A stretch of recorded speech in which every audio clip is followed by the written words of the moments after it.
Have you ever had that strange sensation when you are alone at night, maybe looking at the starry sky or simply staring at the ceiling of your room, that something doesn't seem completely real? As if there were a subtle layer of artificiality in the very texture of existence. I'm not talking about conspiracy theories or science fiction movies, but about a deep intuition that many of us experience in moments of quiet. That feeling that behind the curtain of everyday reality, there is something fundamentally different from what our senses show us. Ironically, while the idea that we live in a simulation seems ultra-modern, fueled by our technological advances and by movies like The Matrix, it is actually one of the oldest philosophical intuitions of humanity. More than 2,000 years ago, Plato told us the allegory of the cave, where prisoners chained since birth confuse shadows projected on the wall with reality. For them, the shadows are everything that exists, the very definition of the real. When one of them is freed and sees the outside world, he realizes how limited his previous understanding was. But the most interesting part is when this prisoner returns to tell the others what he discovered, and they consider him crazy. Why? Because for those who remained chained, the shadows continue to be the only possible and conceivable reality. In ancient India, the Advaita Vedanta philosophy developed the concept of Maya, which can be translated roughly as illusion or appearance. According to this tradition, the material world we perceive with our senses is a kind of veil that obscures the true nature of reality. Maya is not exactly a falsehood, but a partial and incomplete truth. It is as if our mind functions like software that processes input data in specific ways, creating a particular interface with the world instead of showing us the world as it actually is. In the 17th century, René Descartes sat by his fireplace and began to question everything he believed he knew, and he came to the possibility that an extremely powerful and cunning evil genius might be dedicating all his effort to deceiving him, making him believe in a world that doesn't exist. What Descartes proposed as a philosophical exercise is today discussed by scientists and philosophers in terms of advanced computational simulations.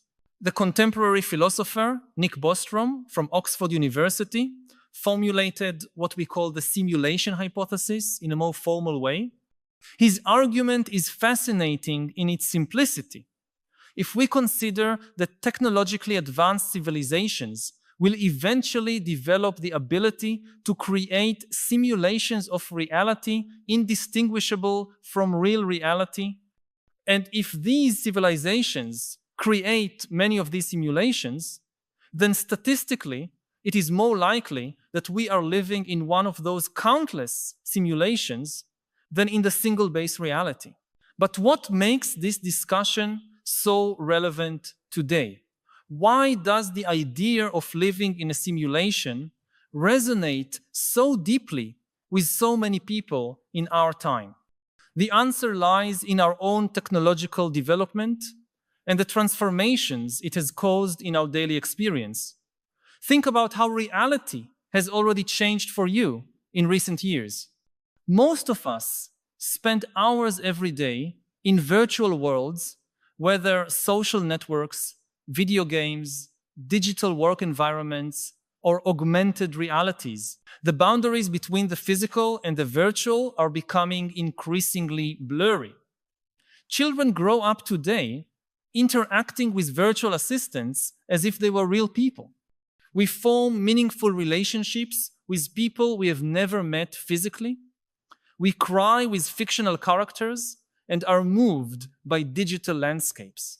The virtualization of experience is not just a technological shift, but a profound transformation in the nature of human consciousness. What is interesting is that this transformation is happening in two directions simultaneously. On one hand, we are creating increasingly sophisticated and immersive virtual realities. On the other hand, we are beginning to understand that our perception of what we call objective reality is already in itself a kind of virtual reality generated by our brain. Neuroscientists show us that what we experience as reality is not a direct representation of the external world, but an elaborate construction by the brain. Our senses capture only a tiny fraction of the electromagnetic spectrum and of other physical phenomena. The brain takes these extremely limited data and builds a coherent model of the world. It is as if we lived inside a neurobiological simulation designed not by alien programmers, but by evolution through millions of years.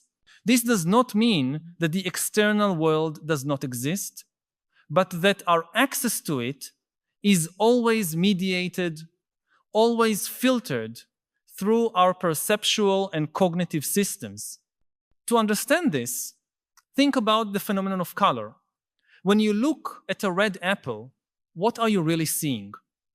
The apple itself is not red in any objective sense. Certain molecules on the apple's surface absorb most wavelengths of light and reflect mainly those that our brain interprets as red. Redness does not exist in the physical world, but in the interface between the world and our consciousness. The same goes for sounds, tastes, textures, and even for more abstract concepts like time. The neurologist David Eagleman suggests that different species live in different perception bubbles determined by their sensory systems. For a bat, the world is a symphony of echoes. For a snake, it is a heat map. For a bee, ultraviolet flowers shine like neon signs. None of these perceptions is more true than the others. They are just different interfaces with the same underlying reality. So are we trapped in this neurobiological simulation with no way out? Well, yes and no. We cannot escape the fundamental limits of human perception, just as we cannot see X-rays or detect magnetic fields without technology. But we can expand our awareness of these limits, and that alone is already a form of freedom. When we understand that our experience of reality is constructed, we gain a certain critical distance from it. We begin to perceive the structures, narratives, and filters that shape our perception. And this is where we reach an even deeper layer of simulation, one that is not neurobiological, but cultural and social. Beyond the perceptual limits imposed by our biological hardware, there are the conceptual limitations imposed by our cultural software. Think about how your worldview is shaped by the language you speak, the stories you heard since childhood, the institutions you trust, the algorithms that select the information that reaches you. I need to stop for a moment and ask you directly, which aspect of this technological future we are discussing awakens the most fear or apprehension in you? Do you lie down at night thinking about this too? I know that we often keep these concerns to ourselves, perhaps out of fear of seeming paranoid or technophobic in a world that celebrates every new innovation without questioning. But your worries are valid and probably shared by more people than you imagine. Share in the comments. My biggest fear about our technological future is your voice can help create a space where we can honestly discuss these collective fears instead of suppressing them. And perhaps by naming these fears together, we can begin to imagine ways to face them. The writer David Foster Wallace once told a parable about two young fish swimming when they meet an older fish swimming in the opposite direction. The older fish waves and says, "Good morning, boys, how's the water?" The two young fish swim on for a while until eventually one looks at the other and asks, "What the hell is water?" Wallace's point is that the most obvious and important realities are often the hardest to see and talk about. Water for fish, like culture for us humans, is so omnipresent that it becomes invisible. Cultural simulations are particularly powerful because they present themselves not as constructions, but as the very nature of things. When an economic system is presented as the natural laws of the economy, when a social hierarchy is justified as just the natural order, when a political arrangement is described as the only viable system, we are facing cultural simulations disguised as objective reality. The historian Yuval Noah Harari calls these cultural simulations imagined orders. In his book Sapiens, he argues that the unique human ability to collectively believe in fictions, from gods and nations to corporations and money, is what allowed us to cooperate on a large scale and dominate the planet. These imagined orders are not lies in the common sense, because they function precisely because large groups of people believe in them simultaneously and guide their actions according to that belief. Money, for example, has no intrinsic value. A 100 real banknote is just a piece of colored paper. Its value exists only because we collectively agree that it exists because we share this consensual hallucination. The same goes for national borders, which do not physically exist in the landscape, but which millions of people are willing to kill and die to defend.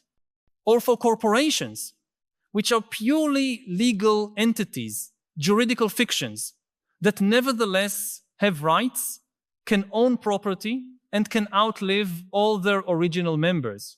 These cultural simulations or imagined orders are not inherently good or bad.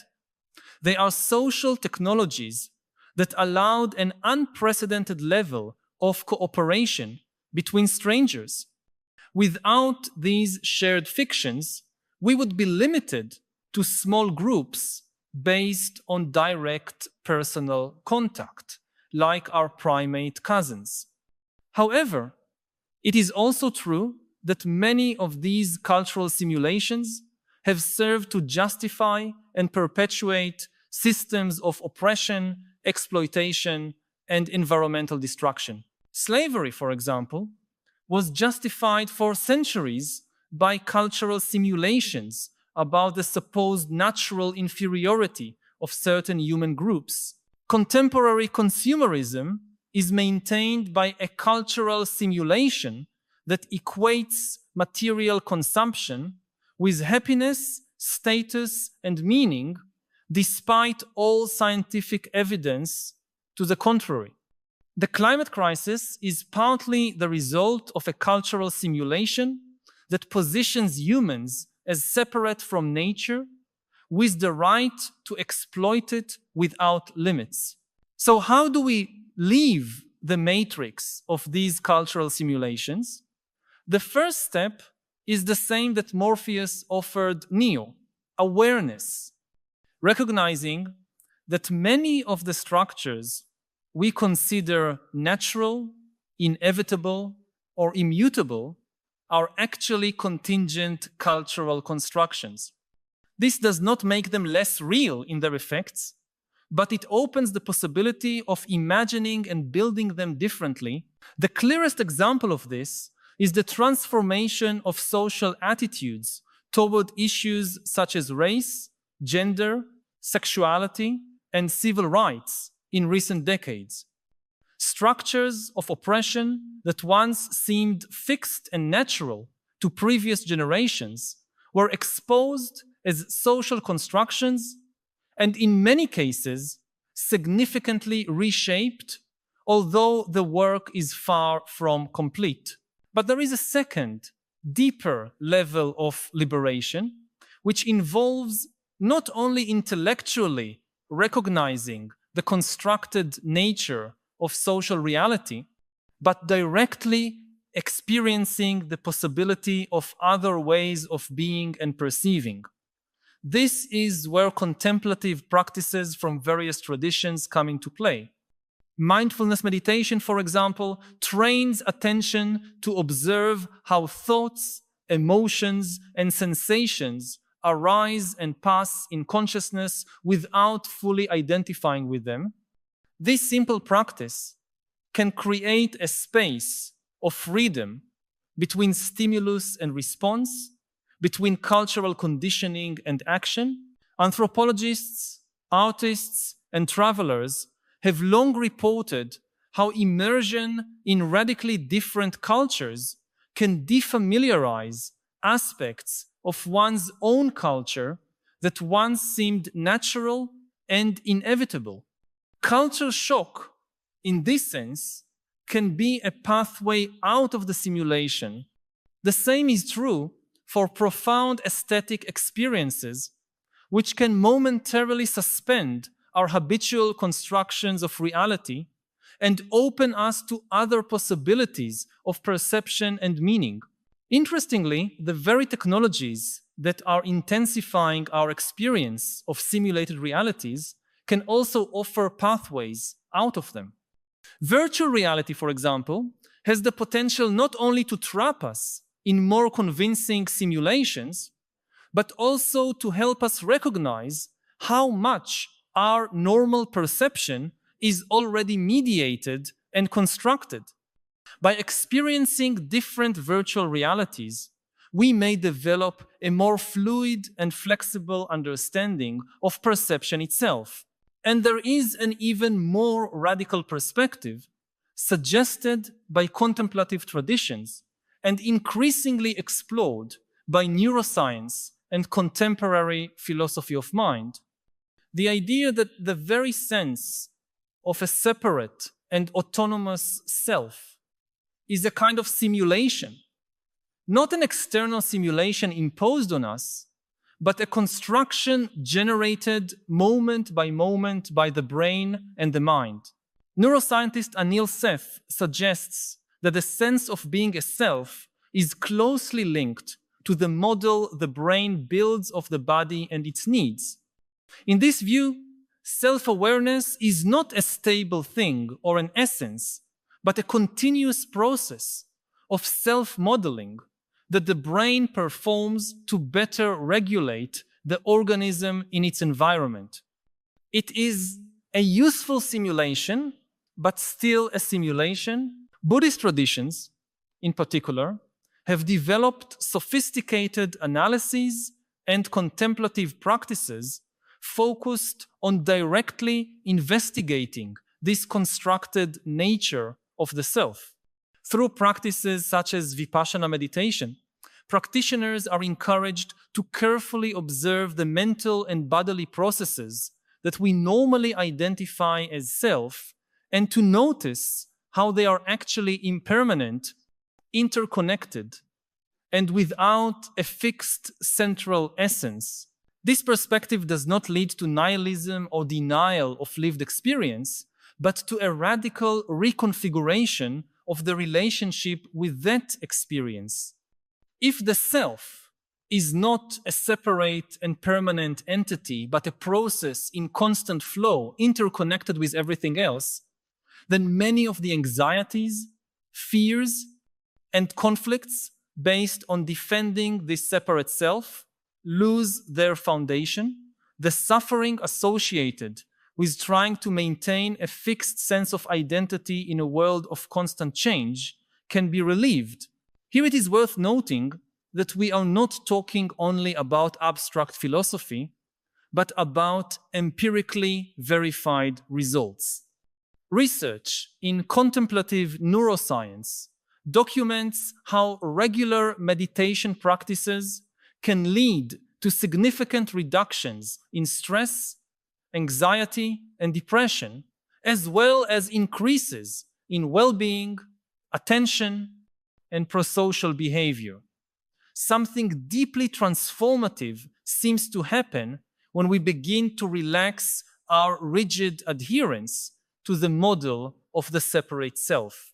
So, in what sense can we leave the simulation? Clearly, we cannot fully escape the limitations of our human perceptual biology, nor completely transcend our cultural and historical conditions. There is no red pill that instantly transports us to the true reality behind appearances. But perhaps this very quest for a complete escape is a product of the simulation we want to transcend, based on a dualistic conception that separates appearance and reality, simulation and authenticity, prison and freedom. What if freedom does not lie in completely exiting the simulation, but in developing a more conscious, creative, and compassionate relationship with it? The German philosopher Friedrich Nietzsche, long before contemporary digital metaphors, had already suggested something similar. For him, there is no ultimate truth behind interpretations, only interpretations that are more or less useful, more or less conducive to life and flourishing. The question is not to fully escape fictions, but to recognize them as fictions and then ask, what kinds of fictions do we want to create together? What kinds of shared realities do we want to inhabit? This brings us to the role of art, narrative, and imagination in transforming reality. If we accept that significant aspects of our social reality are cultural simulations based on shared stories, then new stories have the potential to create new realities. It's no coincidence that all transformative social movements have been at their core storytellers, offering alternative narratives about who we are, where we come from, and where we can go. Martin Luther King Jr. did not merely present a political analysis or set of demands, but articulated a powerful dream that would reshape the American imagination. Contemporary environmental movements are not only presenting scientific data, but trying to reshape our relationship with the natural world, shifting from a narrative of domination to one of interconnection and care. The power of these new narratives does not lie in their correspondence to some external objective reality, but in their ability to mobilize collective imagination and action to create new possible worlds. In this sense, artists, writers, and storytellers are not merely describing the world, but actively participating in its creation. Technology also has a complex and ambiguous role in this dynamic. On one hand, digital technologies have greatly expanded the reach of dominant cultural simulations, allowing narratives of consumerism, individualism, and unlimited growth to be transmitted globally with unprecedented effectiveness.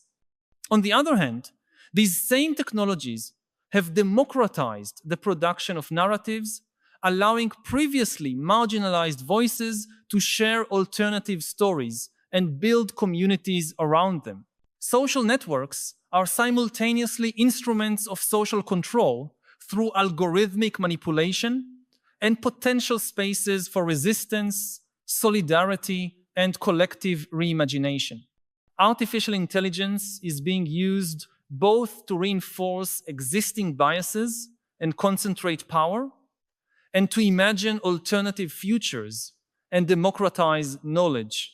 Technology itself does not determine outcomes. What matters are the stories we tell through it and with it. And this brings us back to the original question: is it possible to escape the matrix? The answer depends crucially on how we understand both the matrix and the escape. If the matrix is understood as the set of cultural simulations that shape our collective experience, and escape means recognizing them as constructions and consciously participating in their reformulation, then yes, a form of liberation is possible. This liberation is not a final state to be achieved, but a continuous process of awakening, questioning, and recreating. It is not a solitary journey, but a collective one. It is not about escaping shared reality, but transforming it so that it more fully reflects our deepest values and highest aspirations. A crucial aspect of this journey is developing what we might call reality literacy, or cultural metacognition, the ability to recognize how our perceptions, beliefs, and values are shaped by broader cultural, technological, and economic systems.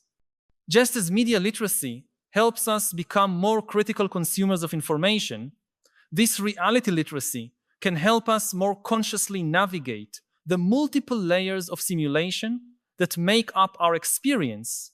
This critical awareness need not lead to cynicism or disillusionment. On the contrary, it can open space for a conscious re-enchantment of the world. If we understand that many aspects of social reality are collective constructions, this means we have the collective power to construct them differently in ways more aligned with our deepest values and the flourishing of all life. In the words of philosopher Owen Flanagan, we can aspire to an ecology of freedom, not an absolute freedom from the limitations of biology, culture, or history, but a situated and relational freedom that recognizes our belonging to larger systems, while preserving space for meaningful agency within them. This vision of freedom is not about transcending all limitations, but about developing a more conscious and creative relationship with them. It is not about escaping reality, but about participating more fully in its ongoing co-creation. It is not about reaching some ultimate truth behind appearances, but about cultivating a more honest, ethical, and compassionate relationship with appearances as such. Ultimately, the question may not be whether reality is a simulation, but what kind of simulation we want it to be. What kinds of stories do we want to inhabit together? What kinds of worlds do we want to create for ourselves and for future generations? If these reflections touched on something you've been feeling, but perhaps have not found words to express, know that you are not alone.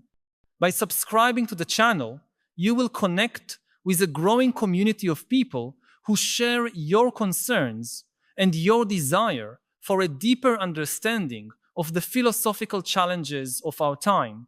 Each week, we gather here to explore together the great questions that define our era and to seek not only understanding, but also wiser ways of living amid the transformations we are witnessing This is not just a channel, but a space for dialogue and collective growth.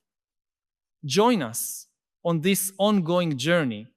Subscribe so we can continue this essential conversation about how to live with more wisdom and purpose in a world that often leaves us disoriented and divided. As we continue to navigate the many layers of simulation that make up our modern experience, perhaps true liberation does not lie in finding a definitive exit, but in developing a more conscious, ethical, and creative relationship with the simulations we inhabit. It is not so much a matter of leaving the matrix, but of learning to collectively reprogram it according to higher values of compassion, justice, sustainability, and shared flourishing. This is a journey that paradoxically takes us not out of reality, but more deeply into it, into a richer appreciation of its complexity, interconnection, and potential for transformation. In the end, we may discover that reality is not so much a simulation to be transcended, but a mystery to be lived, a gift to be received, and a collective creation to be responsibly cultivated. When you destroy an order and you don't have any alternative order, what you get is chaos. What you get is disorder. We are on really the edge of the precipice in two distinct but related ways. On the one hand, after the most peaceful era in human history of the last few decades, which was a very problematic, very violent era in many ways. I come from the Middle East, I know this perfectly well, but in comparative terms, it was still the most peaceful era in human history, characterized by unprecedented levels of cooperation and also of human prosperity. The order that enabled this is now collapsing. There is no viable alternative, at least we don't hear of one at the present. When you destroy an order and you don't have any alternative order, what you get is chaos. What you get is disorder. We are now falling into chaos, into disorder. The danger is that levels of violence, which have been historically low over the last 20, 30, 40 years, could become worse than ever because of the technologies of destruction that we are creating and amassing. It's just a tiny symbol of the times that has been commented in recent days by many people, that change in terminology in the United States from Department of Defense to Department of War. What did you make of that? Yeah. It's plain. There is no need of very complicated explanations. It's just shifting from defense to war. What could be more easy to understand? Humans are the most intelligent animals on the planet. They are also the most delusional entities on the planet. A super intelligence is likely to be super delusional as well. Nothing in human history indicates that intelligence is a good antidote to delusion or necessarily puts you on a path towards the truth. I think that the impulse towards truth comes really from consciousness.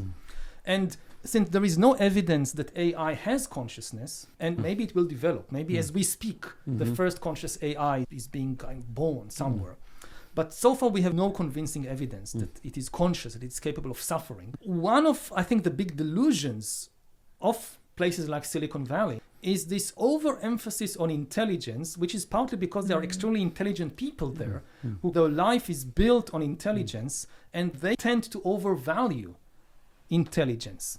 And this is a very dangerous thing. My kind of historical instinct is that a super intelligent AI, if it lacks consciousness, it will not pursue the truth. It will very quickly start to pursue other things, which will be shaped by delusions of various types. so great to meet you. I was fangirling backstage because I'm such a huge fan. You know, I was telling Yuval that I was one of your publicists for *Sapiens*. I bought several copies of that book. I would give them out to people and just that sort of thing. They're always so exciting. You're so granular in the way you talk about things that we kind of take for granted. You know, in this new book, Nexus: Brief History of Information Networks from the Stone Age to AI. It's real fascinating talking about information. I wanted to start with this. I know this is a tough question, and you even admit in the book that it's tough. What exactly is information? How do we define that? So many people think erroneously that information is truth, or information is the raw material of truth. You get lots of information, you analyze it, you get truth. And it isn't. Most of information is junk. Most of information is not the truth. What really defines information is connection. This is why the book is called Nexus, connection. Right. Because what information really does is to connect a lot of individuals, a lot of separate humans, entities, into a network. It's a glue. And you can connect, sometimes you can connect things together with the truth, but in many, many occasions, you can use fiction and fantasy and lie and illusions to also connect lots of people together into a state, an army, a corporation, a religion, whatever. To give just one example, if you think, for instance, about visual information, about portraits, about images, paintings. So if you think, what is the most famous portrait, the most common portrait in the world? What is the most famous face in history? It's the face of Jesus. You have billions and billions of images, portraits of Jesus created over the last 2,000 years. They are like everywhere on the planet, in churches, cathedrals, private homes, schools, government offices, and not a single one of them is true. Right. All of them, 100%. The Swedish Jesus. Right? The Swedish Jesus, Right. exactly. We all know Jesus was black. He came from Scandinavia. And the thing is that, I mean, there is no portrait from his lifetime. If anybody even bothered, he's a small provincial teacher helping people, curing the sick in a small province of the Roman Empire. Yeah, raising people from the dead, Raising stuff like the usual stuff. Water in the wine. I like all the magic tricks, actually. Yeah. And we don't know if anybody even bothered to draw a portrait of him. If they did, nothing survived. In the Bible, there is not a single word about how the man actually looked like. There is one sentence describing what he wore, his clothes, but nothing about whether he was tall or short, fat or thin, black hair, blonde hair, bald, nothing. Right. Everything we have is just coming out of the imagination of artists that lived centuries and sometimes thousands of years after him. Like one of the most famous images of Jesus, like the Scandinavian Jesus, Yes. it was made by an American artist in 1940 to give to soldiers and so forth in the Second World War. And it became, according to some statistics, I'm not sure about it exactly, according to some statistics, the most kind of successful painting of the 20th century in terms of how many copies there are. So Jesus is basically Bing Crosby, basically. I mean, that's pretty much the image. Yeah, it's the image. I mean, if you compare the real man to the story about the man, to the image about the man, which is mostly fiction created long after he was dead, I mean, the image is far more powerful. And it's not necessarily bad, of course. You can use it to give hope to people. You can use it to encourage people to be charitable, to help one another. So I'm not saying that fiction is necessarily bad. Right. I mean, we are in Los Angeles, the capital city of fiction, in the world. Exactly. So we shouldn't trash fiction. But, also... Oh, we can trash it here. But also, I just came from New York, which is another capital city of fiction in the world, because money is also fiction. Yeah. The biggest storytellers in the world, in the end, they are not in LA, they're not in Hollywood, they're in Wall Street. They tell the really powerful fictions. Yeah. And it works. I mean, again, there are some negative aspects, positive aspects, but what you can't argue is about how successful it is in connecting people. Yeah. You think about the USA today, maybe what is the last thing that everybody in the United States still agree on is the dollar. Right. Like Republicans and Democrats can't agree about anything, basically, like who won the last elections. They still agree on the value of a dollar. Yeah. And even though it's just a fiction, I mean, the dollars, they have no objective value. Yeah, if you're on a desert island, a coconut's more valuable than a dollar. Absolutely. Right. Yeah. Yeah, that's fast. Now, so information is valuable because it connects people, right? But it's not just, it exists as an objective truth, right? So like animals, can animals get information, or what do they get, when they absorb an objective truth? That's not information, that's something But animals also, of course, communicate, and they pass information one to the other. But the ability, I mean, there are several types of information in the world. So you have objective truth, facts about the world, which, if an asteroid comes from outer space to hit Earth or to hit the dinosaurs, the fact that nobody knows about it and nobody believes it, it doesn't matter, it's still true. Right. That's objective. Then you have the subjective area of existence, which are things that exist in the mind of just one individual. Like if I'm in pain, I feel the pain, it's true for me, nobody else in the universe feels it. Even if I tell you about it, it doesn't matter if you believe it or not, you don't feel it, only I feel the pain. Or if you thought someone was eating the dogs and the cats and the pets, like... That's the third kind of information. That's the intersubjective. I mean, so you have objective, Yes. you have subjective, then you have the intersubjective. Okay, what's The intersubjective realm, this is things that exist in the communication network between people. So this is where you find the image of Jesus, and this is where you find the US dollar, and this is where you find the people eating dogs and cats. Right. It's something that is not objectively true, but it's not just the fantasy of a single individual or the feeling, only I feel it. It's in the communication, in the information network between all of us, or some of us. Yeah. If enough people believe it, if enough people talk about it, it connects. Again, even if we continue with these dogs and cats, you had maybe the most important conversation in the world, meant to help the citizens of the United States decide who would control the nuclear weapons that could destroy the world. Exactly. And the only thing that most people remember from this hour of debate was the dogs and cats. Welcome to America. That's the only thing that's important, honestly. But again, I mean, I don't know if it was on purpose or not. Sure. But in terms of kind of PR, even if he didn't think about it in advance, Donald Trump, it was a very smart move. Because you can say, I mean, in politics and in much of life, the key question is what are people talking about? Right. What is the subject of the conversation? What people say, what people think is less important than deciding the subject of the conversation. Now, if people in the US, for instance, would talk about abortion, this would be the main subject of conversation, Harris wins. If people talk about immigration, it doesn't matter what they say. If this is the subject of conversation, then this is very much in favor of Trump. Because you can think about like a typical conversation afterwards. Somebody says, he said that they're eating the dogs and cats.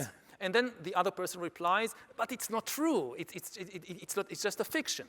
And then the Trump supporter says, yes, well, this is maybe exaggerated, but there are still really important problems with immigration. And they start talking about immigration. Right. So the information he's getting across is there's a problem. Yes, the information that really gets across is that there is a problem with immigration. So maybe it's not the dogs and cats, but this is still the subject people are talking about. Right. And again, this is the how to control the conversation is one of the most important things in the world. And when you look at the history of who controls the conversation, so what's interesting at the present moment we are now living in is that for the first time in history, it is non-humans controlling the conversation. And I don't mean the cats and dogs. Sure. I mean the algorithms, the AIs. Is it controlling it because it's telling us what we should be interested in, or is it just giving us those things that we should be interested in? You know what I mean? Yeah, that's it. It doesn't matter how exactly you define it, but if you think even today, who decides what's on the front page of the New York Times? It's a human being. Who decides what will be on the main news, on Fox Television News or CNN News? It's a human being. It's a human news editor. But who decides what will be at the top of the Facebook newsfeed? What would be the next video you will see on TikTok? It's not a human being. An algorithm decides what people's attention will be focused on. And this is one of the, there was a lot of talk about AI replacing humans in different jobs, automating jobs. And people thought, they will replace the taxi drivers. They will replace the textile workers. One of the first jobs they automated is news editors. Yeah. That's amazing. Because again, some of the most important, powerful people in the world used to be news editors. Like Lenin, before he was dictator of the Soviet Union, his one job basically was editor of a newspaper, Iskra. Benito Mussolini, before he was dictator of Italy, he was editor of a newspaper, Avanti. And this was kind of the ladder of promotion. Yeah. Journalist, newspaper editor, dictator of the country. I see a horrible pattern developing here. And he was not a journalist. No, he was a painter. Oh, he was originally a painter, not a very successful one. Right. And now also the painters are being replaced. So that's a worrying pattern. Yeah, I mean, love both. AI was supposed to give us free time and allow us time to paint, and now it's doing the painting and the art stuff, and we have to do all the work. It's just upside down. You talk about technology a lot in the book too, and it's interesting how technology doesn't necessarily make things better, right? That's not a straight line like you think it would. Like you think we would get better information, like books, the invention of books. Talk about how the invention of books changed the way information was synthesized, I guess, or how it changed things. So there are two important points in the history of books. You have the actual invention of the book, and then after a couple of thousand years, you have the invention of the printing press. So if you look first at books, somebody needed to invent the book. Writing was invented in ancient Mesopotamia, what is today Iraq, about 5,000 years ago. But for thousands of years afterwards, people were writing a lot of documents, but not books. I mean, a book is a very special type of document. Yeah. It's a very long document, lots of chapters, or if it's a cookbook, lots of recipes, or lots of stories, or whatever. It has many copies spread in many different places that are all the same, which is basically what today people try to do with blockchain, for the folks who know the technology. And this was, in a way, revolutionary, because you can get exactly the same information to a lot of people spread over a vast territory. Right. So when you see the rise, for instance, of holy books, like the Bible, the idea there, you can, for instance, limit the power of the king, of the emperor, by having many copies of the same holy book in many different places. Because previously you have a temple of the great god in the middle of the capital city, and the king controls the temple, so the king can tell you anything he wants about, God said this, and the goddess said that. He was the only one that had that channel. He was controlling the kind of communication channel to heaven. Right. And then people came up with the idea, let's have the holy book, which was supposed to democratize the communication with the gods. Because if you have lots of identical copies of the same holy book in lots of places, the king can't just change what's in it. He can change the copy he has in the palace, but there are thousands of other copies which are supposed to be identical, and it's easy to check and say, no, this is not what it says in the book. So this sounds a wonderful idea, which should have democratized power. Right. But then there are always problems with technologies. And the book is a technology. We don't think about religions like Christianity or Judaism or Islam as being based on a technology, but they're based on a technology, on a book. Yeah, things had to be put together in a certain way, and people had to make decisions about what would be in that book, which makes a decision about the religion itself. Exactly. Right, yeah. Once you have this idea, let's have one holy book everywhere, then the question comes, but what will be in it? Right. Now, what recipes get in Yeah, the what recipes in the cookbook? Now, if it just came down from heaven, no problem. Yes. But it didn't. Right. So you basically had a Slow committee. down now. no, just kidding. No, I mean, we know, we have documents from the period. I mean, Sure. Jesus never read the Bible, the New Testament. It didn't exist in his time. The New Testament, as we know it, it's 27 texts. Some of them are attributed to St. Paul. Some of them are the Gospels. Some of them are, letters written by other disciples.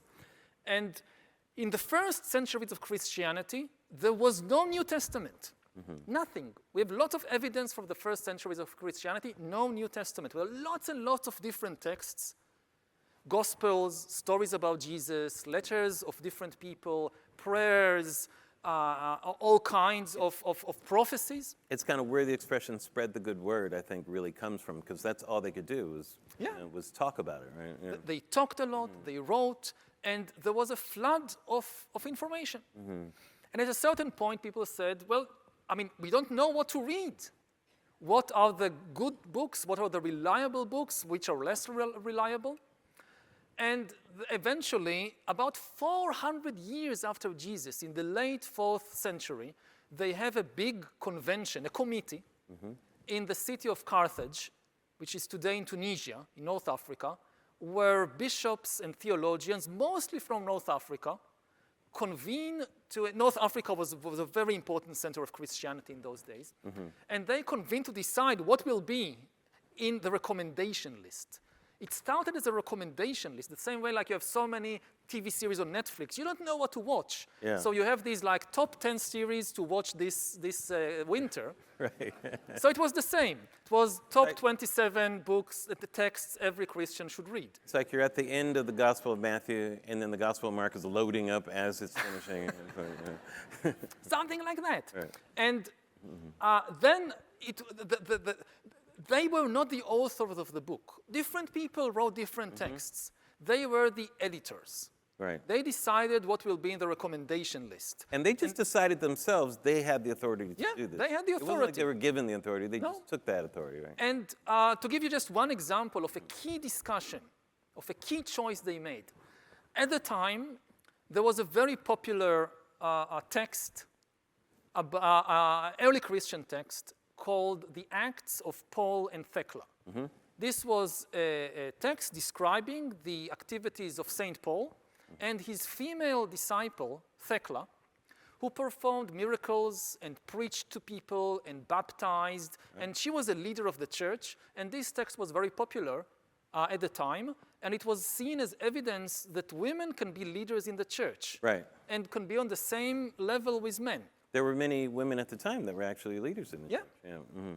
And then there was another text, a letter from the same St. Paul, which scholars believe was actually forged more than 100 years after he was dead.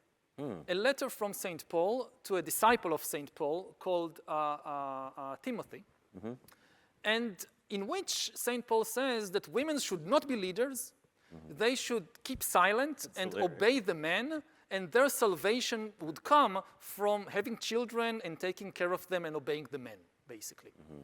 And the committee in Carthage decided to leave the Acts of Paul and Thecla out, which is why I guess most people here in the audience never heard of it. Right. But the letter to Timothy got in, and this is the first epistle to Timothy, which is like in billions of Bibles all over the world. And this is the power of editors. Yeah. So this is the invention of the book. And now let's jump 1,000 years to Gutenberg, bringing print technology from China to Europe in the middle of the 15th century, and the print revolution. And one of the distinctions, before you talk about that, because this is interesting too, is that just because you had a book and the other book was a copy of that, it doesn't mean that was a direct copy. or that it was exactly the same. Right. And so, just like telling stories, you know, an 8th generation book might be very different in some aspects of it. Also, people may have made intentional changes if they wanted to, because who's going to check it, right? So the printing press is a revolution in many ways because it gets rid of that. It gets rid of the mistakes or the intentional changes. Right. And it also makes it far, far cheaper. Like previously, if you want to copy the Bible or anything else, you need a person who, writing by hand, everything, every single letter in every single copy, somebody has to write by hand. Whereas with print, one time, yes, you need to do this big work of putting all the blocks of print at one time. Right. Once you have them, you can print as many copies as you like. You automated it, made it much, much cheaper. So you have an explosion of book production. And many people think that this was what ignited the scientific revolution. And you go to places like Silicon Valley today, and you talk with them about the dangers of information technology and algorithms and AIs, you can be almost certain that at a certain point in the conversation, they will mention the print revolution, and they will say, look, how wonderful print was. The printing press brought us the scientific revolution. And this is just not true. The printing press did contribute to the scientific revolution, but it took almost 200 years from the middle of the 15th century with print technology until the flowering of the scientific revolution in the 17th century with people like Newton and Leibniz and so forth. Right. And in between, in those 200 years, Europe had the worst wave of wars of religion and the worst wave of witch hunts in its history. And the printing press contributed a lot to these waves of basically craziness and violence. Because the most, again, most information is junk, not the truth. The truth is a very costly and rare kind of information. The truth is often complicated, and people want simple things. The truth is often boring. You know, all these mathematical equations that Copernicus finds out about the planets in astronomy. Very few people read Copernicus in the 16th century. The big bestsellers of the period were extremist religious tracts and witch hunting manuals. Yeah. Like, to give one very famous example. Sounds practical. Yeah, everybody needs it at home, right? I mean, you got to know how to catch a witch. Yeah, how to identify and catch witches. So again, one of the very first, very shortly after the invention of print, one of the very first bestsellers of early modern Europe was a book called The Hammer of the Witches, Malleus Maleficarum, which it started, again, there was this, in the Middle Ages, they hardly hunted witches. Contrary to this kind of popular image of Middle Ages, witch hunting, medieval European, they didn't think much about witches. Too much plague going on. Yeah, other things to worry about. They knew, okay, there are some witches maybe in the village. They can make you love potions. If your cow goes lost, you can go to the witch. She will help you find your cow. Sometimes they can poison somebody, but it's not a big deal. I love that. Witches, oh, hey, it's a witch. Hey. Yeah, exactly. Right. Part of the social fabric. Yes. And then, around the time Gutenberg invents the print, a conspiracy theory arises that actually all the witches in the world are part of a single conspiracy led by Satan, which aims to completely destroy human civilization. And one of the first people, at first it was a very small, only few people believed in it. And one of the first people who believed in it was called Heinrich Kramer, and he started a do-it-yourself witch hunt in what is today Austria in the Alps. Of course. And arrested, he had these very strange sexual fantasies. He was one of the people who said that most witches were women and that it was driven by powerful sexual urges. And the church actually suppressed it. They said this person is crazy, and they released the women he arrested, and they drove him out of the province. And he took revenge through the printing press. He wrote this book, The Hammer of the Witches, and he printed it, and it was now easy to print because of the printing press, and this sold like it was, again, one of the first big bestsellers. Right. To understand why, I'll give just one example from the book. There is a chapter about the ability of witches to steal penises from men. And it brings evidence, Heinrich Kramer. How do you know you're good at that? Is my question. You know, like, At what? At stealing? yeah. They have collections. No. I mean, it brings, for instance, the story of a man who wakes up in the morning and discovers that his penis is gone. Yeah, it's kind of like the Lorena Bobbitt. So yeah, right. he suspects the local witch. Right. She must have done it. So he goes to the local witch. Wait, I have stuff here. It's like, honey, do you know where I put my penis? Exactly. Just can't. Do you think I should check with the witch? Yeah, that's what I was thinking. Okay, go ahead. I had to do the bit. Yeah, go ahead. Goes to the witch, and she says, okay, I'll give you back your penis. And she says, No way. go out, you see this tree, climb up the tree. Wow. He climbs up the tree. At the top of the tree, he finds a bird's nest, where the witch kept all the penises she stole from different men in the community. And she says, okay, you can take yours. Yeah. And Make then sure you choose the right one. Well, I don't know. This one looks pretty good. Yeah. Exactly. Yeah. He chooses the biggest one. I'll just act out the bits. Yeah. I'll act out the bits, Yuval. You just tell me what they are. So he takes the biggest one. Right. And then the witch shouts to him, no, you can't take this one. This one belongs to the parish priest. So, Then a brother comes and says, hey, man, where's my dick? Somebody took it.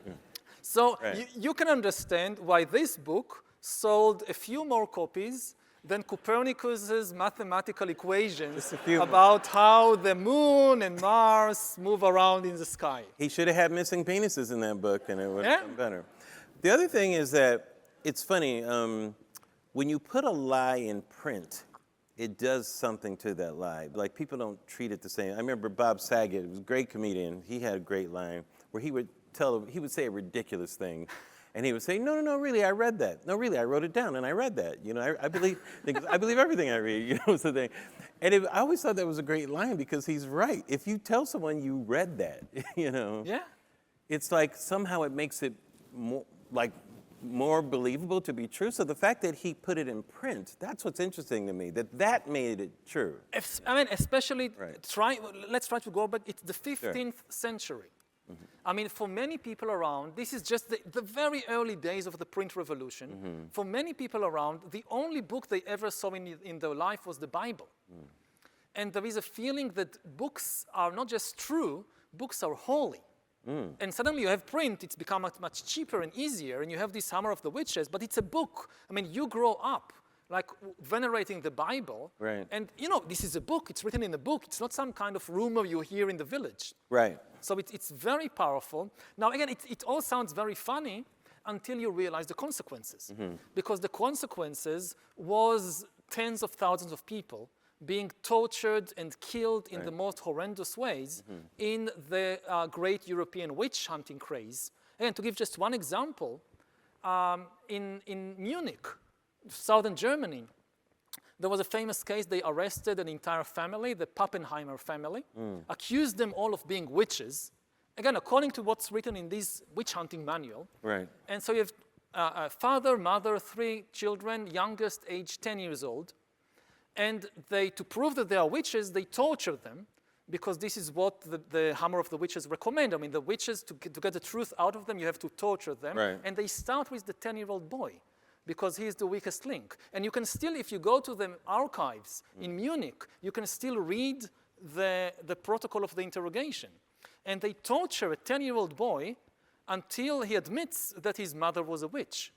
And this is how they break the family. They all confess under horrific torture to poisoning people and summoning hailstorms and being in witches' Sabbath. And again, they had this crazy idea that the witches come together in huge gatherings and have sexual orgies and kill children and eat them and drink their blood and all that.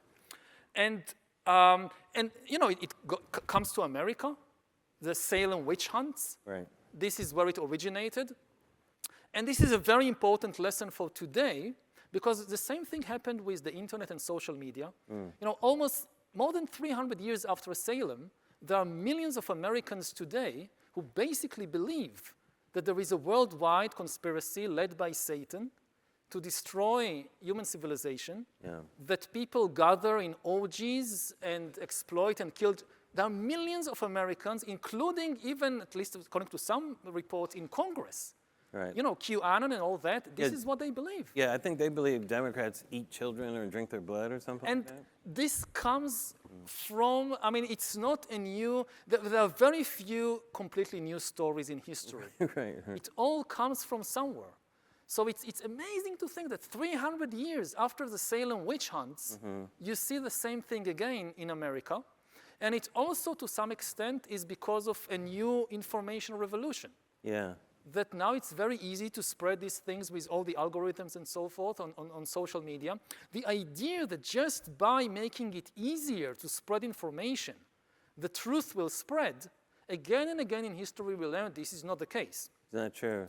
The truth, again, it's costly. You have to work hard to find evidence, research, like how do I know something about, you know, the Pappenheimer family in Munich?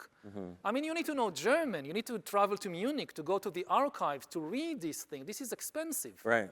To write fiction, you don't need anything, you just write the first thing that comes to your mind. And the truth is often complicated, whereas fiction can be made as simple and also as funny, as entertaining, as frightening as you would like it to be. Is that why conspiracy theories catch on so much more than the truth? Because they appeal to maybe a part of the brain that gives people endorphins from those things, you know? Because so many have persisted for so long. Racism is in that category, too, of a conspiracy theory, you know, something made up that makes people feel a certain way, whether it's hatred or whatever, or putting people in a box and that sort of thing. Where does that emanate from? Why is that so easy for humans to believe that kind of information? Because, I mean, it's a combination of two things. On the one hand, it's cheap. I mean, if you invent some racist theory, you don't need to spend the time, the money, the effort to look for the evidence. You just write whatever you want. And then it can be very appealing, at least to some people, to believe in it. Yeah. So the truth is often not just complicated, the truth is often painful. The truth is often unattractive. You know, from the level of a single individual, this is why people go to therapy. Because if it was so nice to know the truth about ourselves, we wouldn't need therapists. I mean, we go sometimes to years of therapy until we can acknowledge some of the painful things about our life that we would rather forget, that we would rather not acknowledge. And this goes all the way to entire nations that there are there are skeletons and sometimes cemeteries in the closets of nations that they don't want to recognize. Yeah. So, and again, if you want the truth, you have to deal with it. If you want fiction, you can just make all these things disappear. Yeah, one of the things that's interesting too, there's so many, this is what I mean about granular. You talk about bureaucracy in your book, which I wouldn't think that would be a thing. Like there's so many words we take for granted, you know. And, but when you go into it, I mean, even thinking about your family and World War II and how bureaucracy was used for people to hate Jews, you know, if you don't have the right papers, you know. You're not in the right place in town. I mean, there's so many ways that bureaucracies can mess with the truth too and have control over, be the entity that controls the truth as well, right? With information, with just basic information, things that you would think would be innocent, like a piece of paper. Yeah, I mean, bureaucracy is like sorcery of information. That you know, with a single piece of paper, you can save or destroy a life, a family, a neighborhood, a village, and it goes back in thousands of years. Like you go to the Roman Empire, so if you have the document proving that this village paid its taxes to the emperor, and somebody makes this paper disappear or it gets lost, it can ruin the whole village. And if you're a bureaucrat who can, I know where the paper is. Wait a minute, I think I saw it. Oh, here it is. And you save the village. Right. Just by finding this piece of paper. Unbelievable.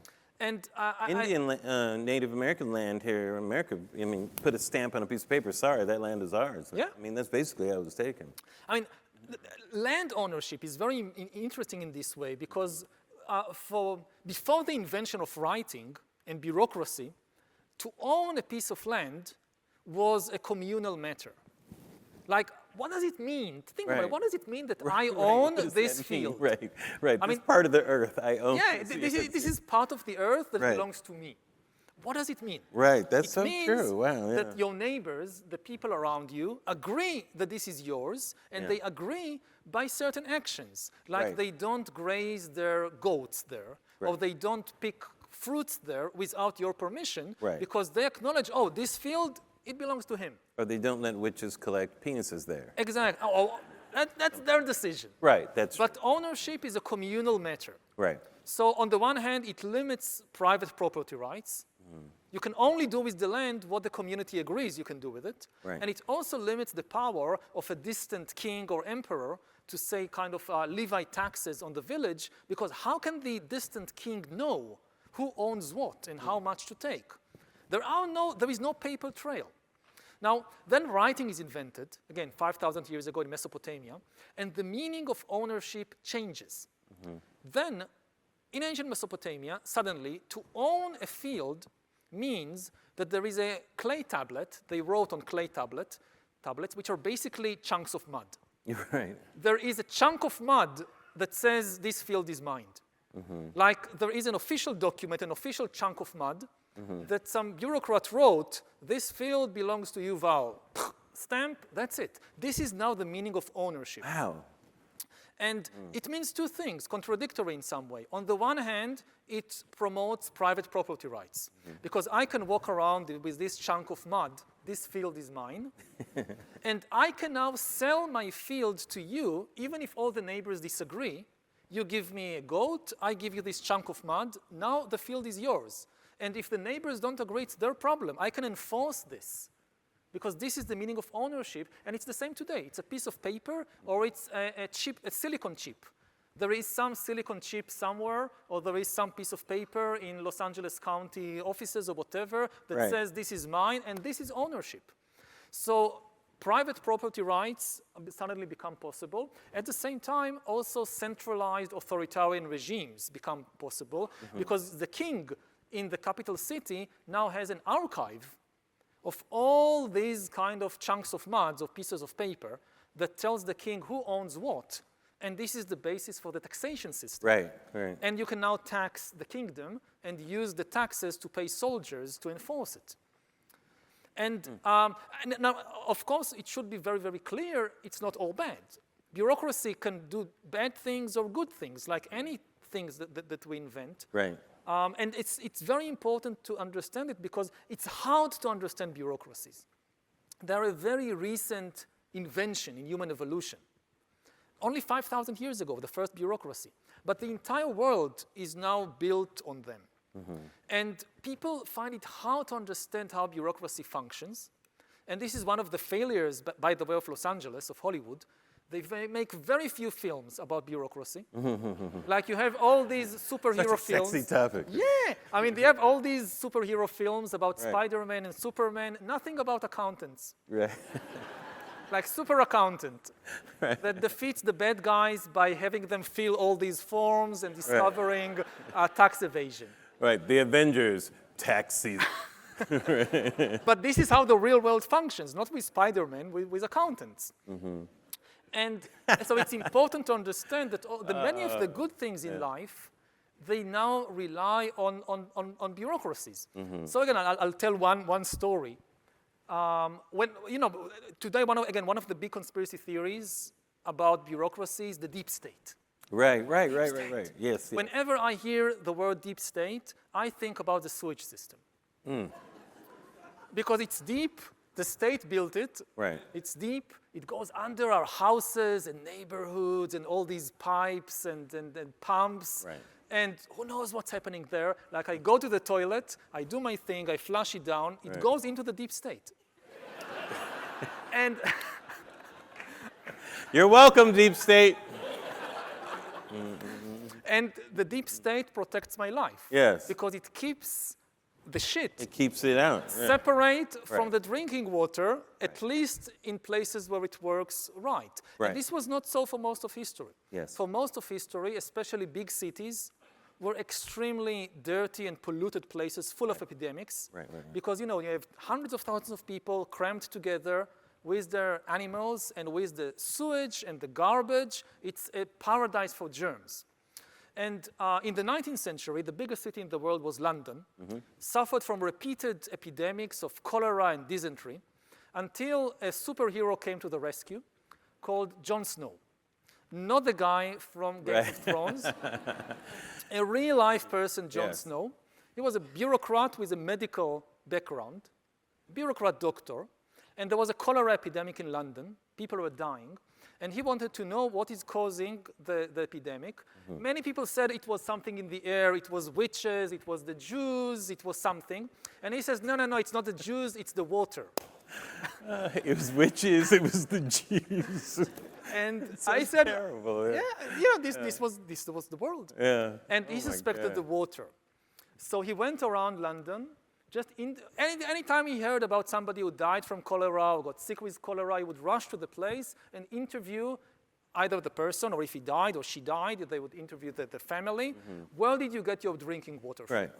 And he was a bureaucrat. He made lists, hundreds of lists of people and where they got their water from. It's not something you see on a Netflix series, but it was one of the most important discoveries in history.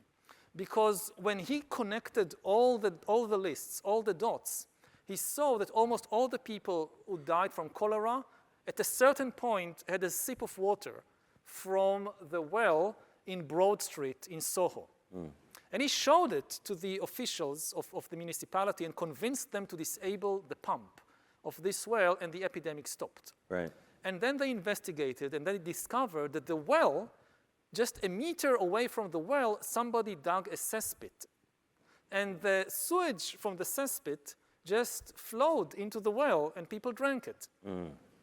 And this was one of the kind of key discoveries that led to the establishment of this deep state of the sewage system, that whose main function, or one of the main functions, is to keep the sewage separate from the drinking water.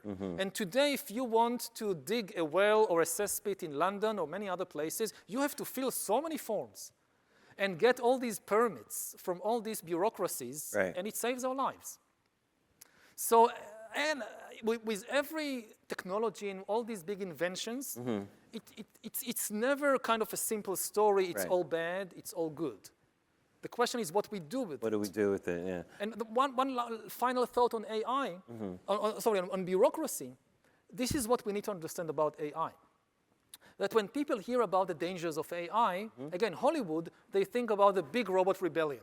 Right. The robots will rebel one day and come to kill us. They're going to take over. They'll take over. Terminator. And this is very unlikely to happen anytime soon. So people are complacent. The real danger is from the AI bureaucrats. Because we are still some distance away from the Terminator, but we are already... But we both agree Terminator is going to happen. At some point could. I just want to make sure. If we make the wrong decisions. Right, if we make the wrong decisions, yes.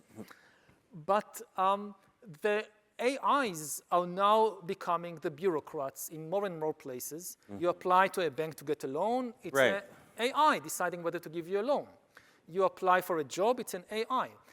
We heard earlier, social media, decisions about what news will reach the top of the news feed, it's an AI. It's not a human anymore. Right. And AIs are still very narrow intelligences. They can't yet organize the big robot rebellion. Yet. Right. But in a bureaucracy, you don't need a very kind of broad intelligence. You can have a very narrow intelligence that is good at only one thing and still have immense impact on the world, like with the algorithms that manage social media. And again, it can be good. I mean, AIs... Depending what you do with it, right. But this is where we have to be very, very careful. What kind of decisions these AIs are already making about our life? Well, many people involved in AI are very concerned about it. And here's a question I wanted to ask you. Maybe it's predicting the future. I'm not sure. When you think of algorithms, to me, is there like a, I don't know, maybe a harmony or kind of a sameness between algorithms and organisms, you know, when you think about how they operate, you know, because an organism, like a simple-celled organism, there's an algorithm that governs that organism. Yeah. You know what I mean? So if you think about an AI, if an algorithm is governing it, is that like an organism? Is that something that can then develop and evolve on its own without interference? And who knows where that could go? Should we be concerned about the growth it can do in its own? Because all other forms of technology requires intervention in order for advancement. Is this the one type that doesn't require intervention in order for it to get out of control? Yeah, I think this is maybe the most important thing to know about AI is what you just said, that in contrast to every previous technology, it can make decisions and change and learn by itself. By itself, it's learning. You know, the printing press, we decided which books to print the Bible, print the witches. It's very stupid. Yeah. But it can't decide anything. Right. And it's also the atom bomb. But AI can make decisions and learn and change things by itself. And you know, now there is such hype around AI. It's not like the buzzword, especially in the investment world. If you want to sell people something, you say this is AI. Like this is AI watch, this is AI water, this is an AI carpet. Now invest in my AI carpet company. Right. And the money starts flooding in.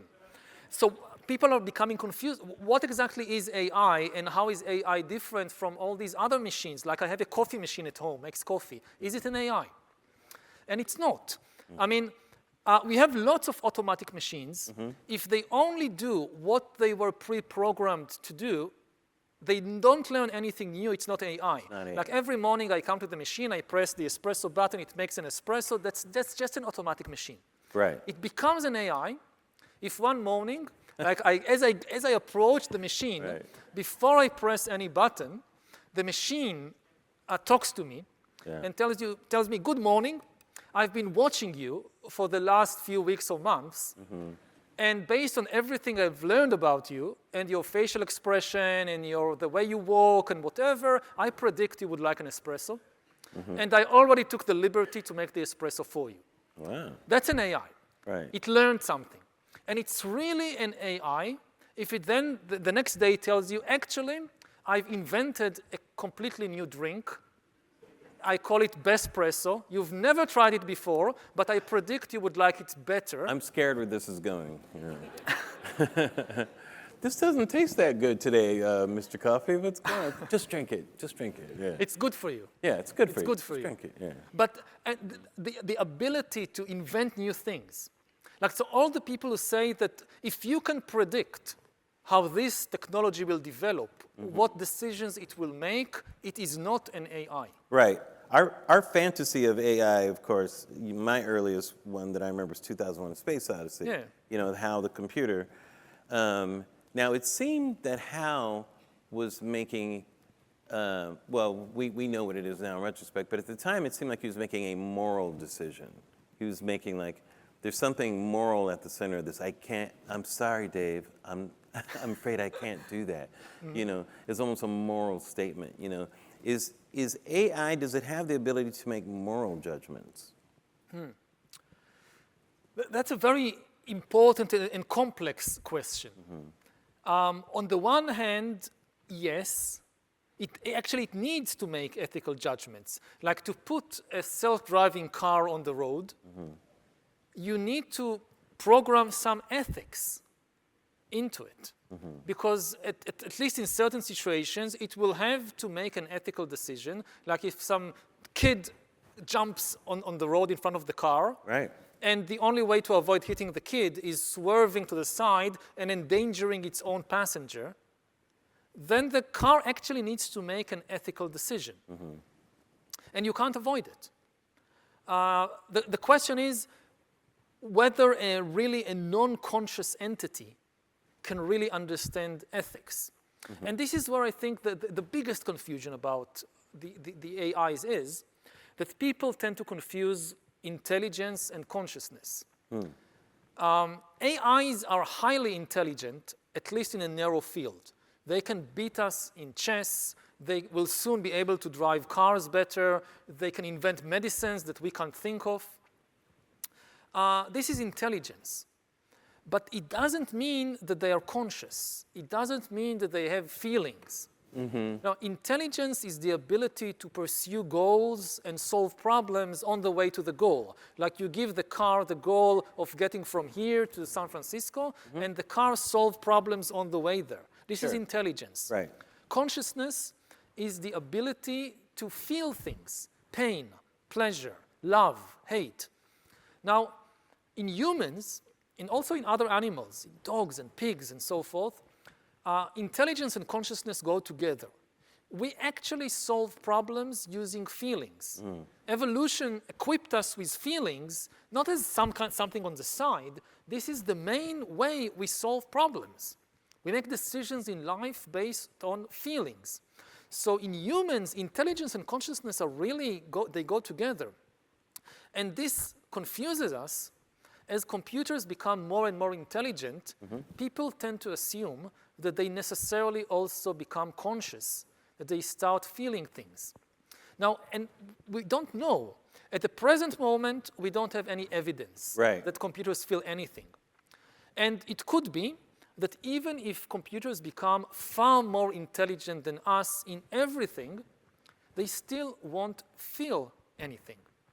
Like when a computer defeats me at chess, the computer is not happy. It's not joyful. During the game, it doesn't feel anxiety or it doesn't feel anything. If you think about it like airplanes and birds. So birds evolved for millions of years to fly using feathers. Then airplanes came along, and within 100 years, they now fly much faster and further and higher than birds, but in a completely different way. They are not on the way to developing feathers. Wait, next year they'll develop feathers. They don't. They are just, you can think about it like two evolutionary processes that never meet. They run in parallel. You have birds, you have airplanes. They are moving along different trajectories. And now airplanes, again, they fly much faster than birds. They don't have feathers. Could be the same with humans and computers and consciousness. That yes, we over millions of years developed intelligence with consciousness, and now the computers are going much faster than us, developing intelligence without any consciousness. And again, I'm not sure. It could be that they will also develop consciousness at some point. Well, could you make the argument that consciousness, what really maybe distinguishes it, I'm not an expert on this, I'm just saying, but maybe the ability to reflect. To me, like, animals can feel pain, certainly that kind of stuff. Animals can show affection, you come home, your dog's like running at you, that type of thing. But I don't think my dog reflects on why I leave, Like, I don't think it's like, why did he go? I don't know. It's like, this is so weird. He does this every morning. It's like, he just leaves, Like, and I wonder if AI, if it feels, if AI figures out that the only way it can really keep getting better is to have feelings. Like, that's what I'm getting at. Like, will it figure out a way? Because here's the thing. I believe that some of the psychology, like behind getting rid of like bad habits and that kind of thing, they say if you just start saying something, your body just starts believing it, Like, I wonder if that's a thing computers can do. If it starts saying it has feelings, like what if it learns how to be jealous first, Like, jealousy is a pretty easy thing for computers, it seems. I don't know, I'm putting out these scenarios because I'm scared. You spend more time with your smartphone than with the, Yeah, maybe jealousy is the first thing that it gets, or anger, or whatever, as a way in. I mean, it can definitely mimic it. Right. I mean, again, this is a very big danger and today in the act world. of doing that, I'm saying, it believes that, like, in other words, it's like, is anger really real, right? Anger is real. Is it though? Like, what is it exactly? Like, and this goes back to subjective, objective. Exactly. I mean, anger is a subjective reality. Right.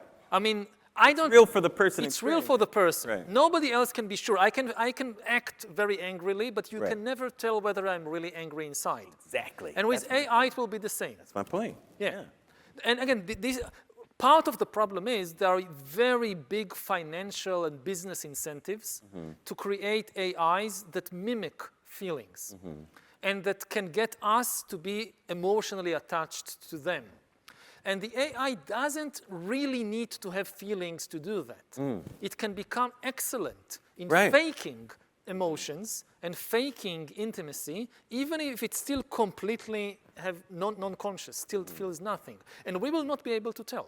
This is like why sex robots are like taken off in some parts of it, and I'm guessing that they mimic feelings and that sort of thing, or they'll be able to. Like that's where that's going. Yeah, from pornography in the sex industry all the way to politics, there are strong incentives to create AIs that can make people emotionally attached to them by faking feelings. Like, if you want to convince a person of something, to buy a product, to vote for a politician, so the most, like the super weapon of convincing people is intimacy. Like previously we had big battles for attention.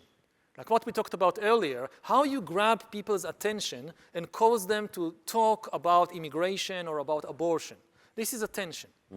But what really changes people's minds, if somebody they have an intimate relationship with, could be a spouse, could be a good friend, could be a family member, in a kind of intimate setting, subtly causes them to change their mind. Like there are many things that if I hear somebody on television say, I will just dismiss it. But if a very good friend who knows me well knows how to tell me, I will say, yeah, maybe there is something to it. So like the nuclear weapons of persuasion is intimacy. Previously in history, there was no way to mass produce intimacy. A dictator like a Hitler or a Stalin, he could force everybody to give him their attention. Like you could force every family in the Soviet Union to listen to a radio broadcast by Stalin. Right. You got their attention. But this is not intimacy. There was no way to mass produce intimacy. Now with AI, it's the first time in history that you can mass produce intimacy. And what will this do? Imagine that the world is flooded by millions and even billions of these highly intelligent non-human agents that are very good at faking intimacy with us. That's amazing. It's funny that you said that can change your mind. I think we have a couple of questions coming up, but I wanted to ask this because we were talking a little bit about what's happening in the Middle East and how it seems like, we all know, to me it seems almost like a fatalistic endeavor to try to solve it because it's been going on for so long and the information. But I was thinking about information and your book with that, and how much does that play a pernicious role in what's going on? And as an example, and I'm not, ascribing anything to either side, but I was thinking about this the other day where the word terrorist, as a piece of information, that piece of information allows someone to be killed like without due process.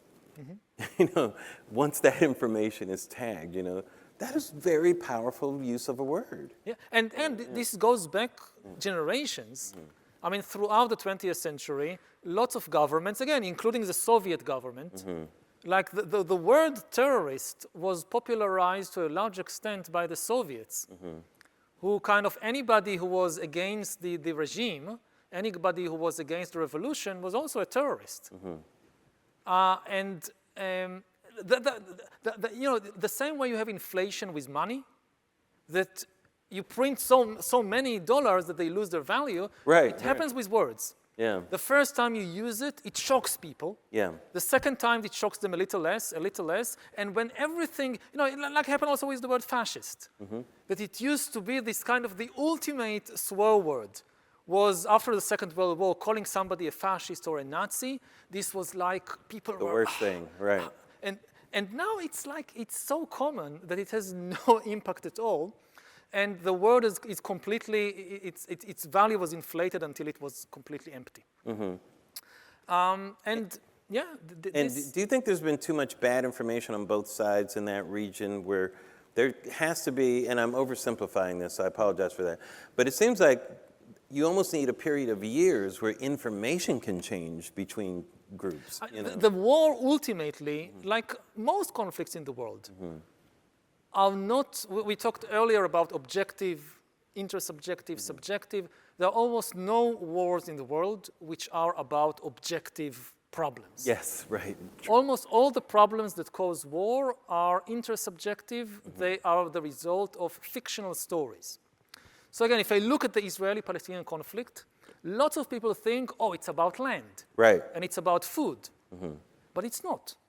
Even though it's a crowded place, the land between the Mediterranean and the Jordan River, there is actually enough land to build houses and schools and hospitals for everyone. There is not an objective lack of food, like there is tiny island, there is just not enough space there, you have to go to the sea. There is enough space. Also, there is definitely no lack of food. There is enough food for everybody that nobody should be hungry. So why do people fight? They fight about the stories that they have, and this is both sides, they have this fantasy, this mythology in their mind that God gave this whole place only to us, and you shouldn't exist here. And ultimately, I think, and again, this goes to most wars.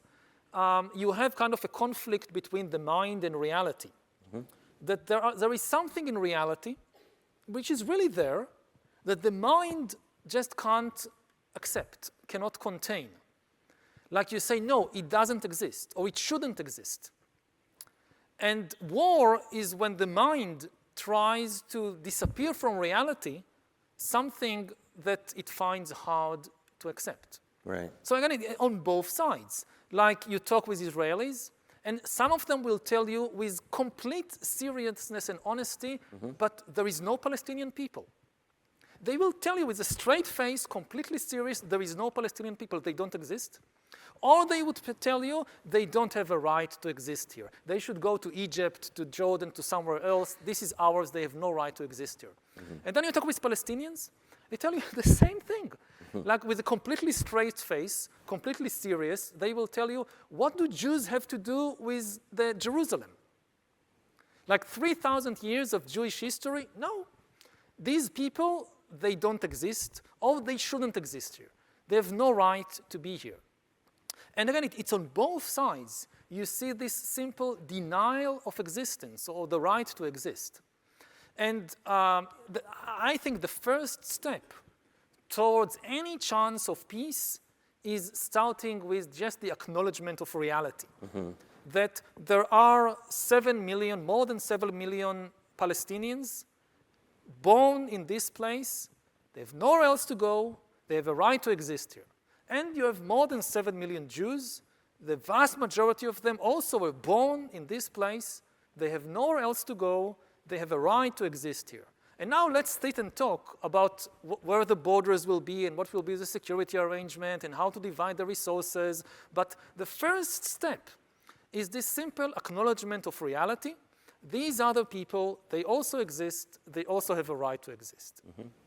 And unfortunately, a lot of minds just block it. No, we don't see. We don't see half of reality. Well, as you said in your book and everything too, stories are just one of the most powerful things for humans. You know, and that's why another reason why books work, because for some reason we latch onto stories. Stories stick with us longer than anything. The stories you learn as a child stick with you the longest. You know, you be careful what you say to children, right? You know, really, that's why you should never, like they say, don't be so negative to kids, and because they believe the things you tell them. They really do. You know, even offhand comments. Yeah, the fairy tales and the stories we hear as kids, very powerful. Afterwards shape our vision of the world. Very powerful. Yeah. Well, let's go to some questions. Dana writes, the science fiction film Forbidden Planet tells the story of the Krell, a civilization that made a giant leap forward in technology, but they couldn't control the technology and were ultimately destroyed by it. Are we, thanks to AI, at the risk of becoming the Krell ourselves? Forbidden Planet, is that what they mentioned? Yeah. We kind of talked about it a little bit, but yeah, are we at risk of going down that way? Is it, I mean, the risk is there. Nature to destroy ourselves? No, and it should be very clear. Again, this goes back to these fairy tales. And you have a lot of fairy tales and mythologies and theologies that tell us there is something wrong with us. There is something evil in us. And we create things that then inevitably destroy us. And this is a very dangerous message. because it causes people to despair, or it causes people to expect some outside help. Humans are evil, so we need some superhuman entity to come and save us. And then you don't take responsibility. Right. So I don't think the problem is in human nature. The problem is in our information. Again, if you give good people bad information, they make bad decisions and self-destructive decisions. Now, with technologies like AI, the danger is definitely there. This is the most powerful technology we've ever invented. It's more powerful than nuclear weapons, again, because it can invent new stuff. An atom bomb could not invent the hydrogen bomb. But AI can invent the next generation of AIs and all kinds of weapons and whatever. But it's not deterministic. It's not like there is a script somewhere in the Hollywood above the clouds, somebody already written the script for the movie that we are just playing here. No, it's in our hands. We are the screenwriters, we are the directors. If we make the right decisions in the coming years, we can avoid the worst outcomes. And AI has enormous positive potential. This is why people develop it. Right. They are, it can provide the best healthcare in the world. It can help us deal with climate change. There is so much positive potential. If we can only avoid the worst case scenarios, this can really be a force for good. I feel if AI just focused on cancer, I mean, the way that it self-learns, I would imagine, I could honestly see something like that being cracked. Absolutely. With AI working on it. That would be amazing. Carl asks, the titans of industry behind AI are all profit-driven. So how can they possibly be trusted to self-regulate? So it seems to me there needs to be a party independent of those invested in the financial gain from AI to oversee checks and balances, or at least ask questions. Yet the technology is so complicated, how can that entity, even if it's the big government, actually understand the true impact? His own follow-up is, and if it is government, how can we be assured that all governments will agree to the same terms? So, you can't trust the companies to just self-regulate. And many of the people who lead them, they're not evil people. They are aware of the dangers. They are, to some extent, very afraid of what they are doing, but they cannot regulate themselves. They are locked into this kind of arms race with the other companies and with the people on the other side of the ocean. So you need governments and you need the public to intervene, but then the question becomes, but we first have to understand a problem. How do you do that? So I think the first step is to establish an institution, an organization, which doesn't belong to a particular company or government. And it's not a regulatory institution. It's just observing and informing the public around the world what is actually happening. Now, for this to function, you need this institution, organization, first to be staffed with some of the best human talent in the world, and to have the budget, both to pay the human talent and also to have the most advanced technology, the toys to play with. At present, the best talent in the world is immediately snatched by the big corporations that can pay salaries far beyond anything the academia or the government can. And it's not just money. I mean, many of these people are just fascinated by the technology, and they want to play with the latest toys. And the latest toys are in Google or in OpenAI or in Baidu or Tencent, so this is where they go. So to have a serious chance of really informing the public, and not just in the US, I mean, there is an even bigger problem elsewhere around the world, because AI will have different impact on different countries. The US is likely to become far more wealthy and powerful because of AI, whereas other countries could completely collapse. Their economy could completely collapse. So how do you inform everybody?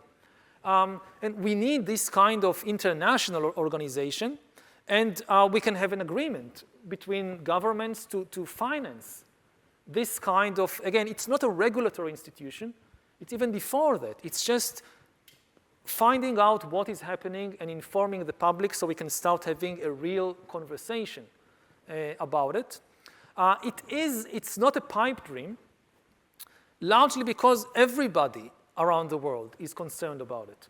At least there are certain problems. There are certain issues that you can never get the Americans and Chinese to agree or to trust each other. But there are problems which are common to both sides. For instance, the control problem. one of the biggest problems with AI, you create this super intelligent agent. How do you keep it under your control? Now, this is a problem for the Chinese and the Americans, for the Iranians and the Israelis. Nobody wants an out-of-control AI. It's not good for anybody. So this is something that you can have more cooperation on. And theoretically, I don't know, if Chinese scientists find they have a theoretical breakthrough or a practical breakthrough, how do you solve the control problem? They have a deep interest in sharing it with the Americans and vice versa. So we can start by looking for the areas of common interest and working on them and hopefully building enough trust there that you can then expand it to the more complicated areas. I think we should be more concerned about Chinese using AI rather than AI using the Chinese. You know, right? I mean, that to me seems like a bigger, bigger concern. Again, but everybody is afraid of the potential of getting out of control. Right, but out of control government, let's say, using AI in the wrong this is also extremely dangerous. More of a concern. But on this, you'll have a much bigger difficulty agreeing. Exactly. Right. So I'm saying, okay, let's start with the easier problem. Right. And build from there. And yes, I mean, if you want to have an agreement about limiting the production, let's say, of autonomous weapon systems, the Terminator, the killer robots, this is going to be much, much more difficult because each government will suspect the other for good reasons. That, okay, they signed the agreement, but how do we know they are not doing it in some secret laboratory? Trust and verify. What changes do you think are necessary in our education system to better prepare future generations for an uncertain world? And do you think AI has a role in that? Does AI have a role in our education system to change the world? AI can be very helpful in the education system in many ways, at least, again, to teach specific issues.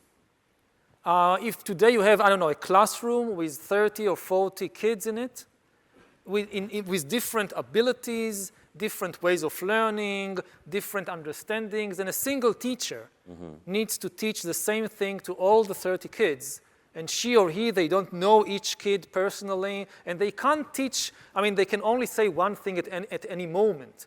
So it's difficult to, if one kid thinks mostly visually, and another kid is more of a word person, what do you do?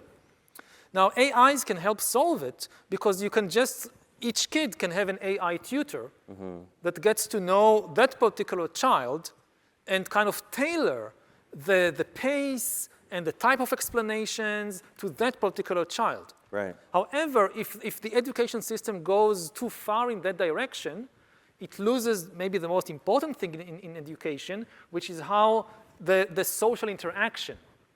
We already have too much loneliness and too much distrust in society. So maybe the most important thing that children learn in school is not during class, it's during break time, of how do you interact with the other kids, how do you learn to trust people. And this is something we saw with COVID, for instance, that with all this social isolation and learning from home, there were some, far from ideal, but at least some solutions for class. But there was no solution for the break time. Right.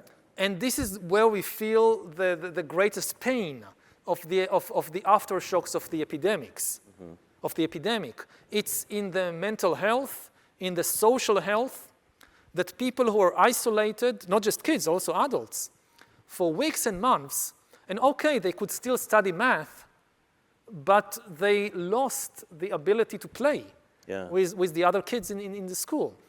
So we have to be very, very careful when we introduce AI into the education system to remember that social intelligence and emotional intelligence is perhaps now more important than ever, because the only thing we know about the 21st century is there is going to be very rapid changes in everything. Right. So if you think, okay, I must focus on teaching kids how to code computers because this is what they'll do in 20 years, nobody has any idea. Maybe in 20 years, AI codes computers so well, you don't need any human coders. Oh, so all this narrow investment went to nothing. What they will definitely need is emotional intelligence, how to deal with an extremely rapid change in society. Also, AI could be involved in individual curriculum for children. My son is on the spectrum. He has Asperger's. And one thing I learned, when you have a child in that situation is that every child learns differently, but it's just more apparent when you have a child that's on the spectrum. And if there's an ability for different types of curriculum within the same classroom where kids can have the social interaction, but with AI, you have really the ability to almost tailor curriculum to individuals almost. Yeah. Like everybody doesn't have to learn the same way. Exactly. Right, but they can be in the same, They can be in the same space. Right. You have an hour that you learn from the AI, Right. Mathematics, and different kids learn different things, and then the hour is over and they all play together. It could be interesting, yeah, who knows, yeah. Clara asks, when does information become knowledge? And how do we account for translation and interpretation and sharing information or knowledge? When does information become knowledge? Really good question, yeah. So, and most information is not the truth. Information is very different from knowledge. And you need to work hard to process the information. Again, most information is junk. It's like you have a huge pile of junk, and you're looking for the nuggets of truth, of the precious knowledge in that junk heap. And ultimately, the only answer is institutions. I know that institutions are not popular, that people, today we have a kind of wave of distrust in institutions. But humans have, this is the answer we always come back to. Like I talked earlier about the printing press, that it did not lead to the scientific revolution. What did lead to the scientific revolution was the very slow and complex creation of scientific institutions, like academic research centers, like academic publishers, that they developed the skill to tell the difference between reliable and unreliable information. What evidence I can believe and what is suspect. And then eventually it was the academic publishers, when they got a book or an article about witch hunting, they say, the evidence is not convincing. I know this will sell, but I'm not publishing this because I have a commitment to the truth and to knowledge. And then they got this kind of very boring treatise with mathematical equations about the movement of the planets or whatever, and they say, yes, this is the truth, we'll publish this. And this was the foundation of the scientific revolution, not the printing press. The printing press was helpful, of course, but it was only when you have these institutions. And today, one of the problems that, one of the biggest problems in societies all over the world is distrust in institutions, which is fed by a very cynical view of humanity, which is prevalent on both the right and the left. You hear from people on both the right and the left that you cannot trust institutions because they are all conspiracies, cabals to gain power. Right. There is this view that like humans are these power-crazy demons, that they only want power, and whether it's newspapers or universities or courts or any other institution, this is just some elitist conspiracy to gain power. And whenever they tell you something, you should ask whose privileges are being served, whose interests are being served by this. And this suspicion, it destroys trust in all institutions. And when all trust is gone, the only thing that still keeps going or could hold society together is a dictatorship. Because dictatorship doesn't need trustworthy institutions. Dictatorships works on terror. Now, the important thing to remember is that it's just not true that all humans just want power. The only thing they want is power, that all human interactions are power struggles. Yes, humans want power, but this is just one aspect of human beings. They also want the truth. There is a deep yearning for truth in humans. If you go really deep, it's because if you don't know the truth about yourself, your life, you can never be happy. Because you don't know what are the true sources of your misery. And then you spend your life trying to solve the wrong problems. So humans have a real deep yearning for the truth. And this is true of even powerful people, even editors of newspapers, even scientists, even judges, even politicians. Yes, they are sometimes corrupt, and this is why we have all these mechanisms to checks and balances. But we should start with a more charitable and generous view of humans, that there is a real desire for truth in these apes, in these beings. And one last thing, I mean, how do you get to knowledge? So for instance, I'm a historian, and I spent 10 years in university basically learning how to sift through the kind of heap of information and tell the difference between reliable and unreliable information. Like some people think, oh, historians, what they learn is these long lists of names of kings and battles. No, they don't. What historians go to university and they learn for years and years is how do I tell the difference between reliable and unreliable information? How do I know what happened in the 15th century during the print revolution in Europe? You need to learn the languages. You need to learn Latin and Greek and kind of 16th century German and English, which was different from English today. Right. You need to learn how to write handwriting from 500 years ago. And of course, you need to learn the difference. Just the fact that I found a book from the 15th century that said that witches stole penises from men. Is this true?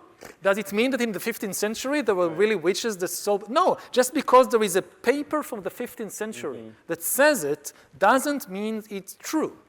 Now, how do you know? This is what you learn for 10 years.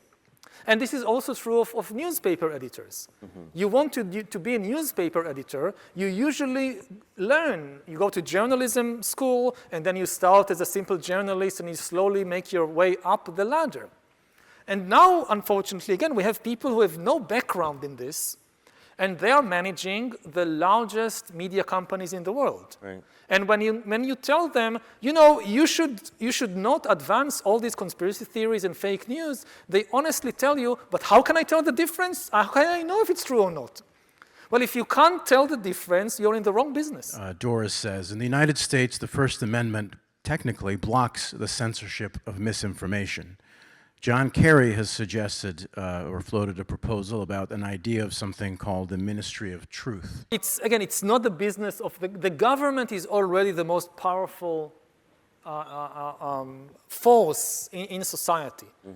Making it also in charge of the truth is a very, very dangerous proposition. Yeah. Again, this is checks and balances. You need the whole idea of, in dictatorship, all the power is concentrated in one place. You know, this is dictatorship, one person dictates everything, this one person dictates also what is the truth. In a democracy, the whole idea is a conversation between many people, institutions, organizations. And the government is the most powerful institution of all, so it should definitely not also be in charge of the truth. This is why we should have free press, and we should have academic freedom, and you should have independent courts, that each of these institutions is in charge of finding out the truth about different aspects of reality. Like, was the crime committed? So judges are the experts on finding the truth about that. The latest news from yesterday, this is the job of newspapers. What happened 500 years ago? This is the job of historians and archaeologists and so forth. And of course, again, there are problems in all these institutions because they are made of humans. And this is why you have many institutions. If you have corruption in the courts, so the media can publish it and can raise a public outcry. If there is racism in the newspaper business, so this is the job of sociologists or anthropologists to do research and show, look, there is a racist bias in the media. If there is a problem in academia, so again, you can go to the courts. And what happens if all of them are corrupt? Well, you know, nothing is perfect. People don't know how to build a perfect society. Right. We have to start with the assumption that everything is fallible. We do our best. This is, again, why we have these multiple institutions and checks and balances. If all the power is concentrated in one place, it's very easy to corrupt it. Yep. If it's spread between many institutions, we have a fighting chance, let's say. Yes. Well, I think we've learned some valuable things today. Number one, what do witches do in their spare time? And number two, any, journalist of a paper worth their salt is going to end up being a dictator. I think. But thank you so much for joining us. Yuval Harari, guys. Thank you.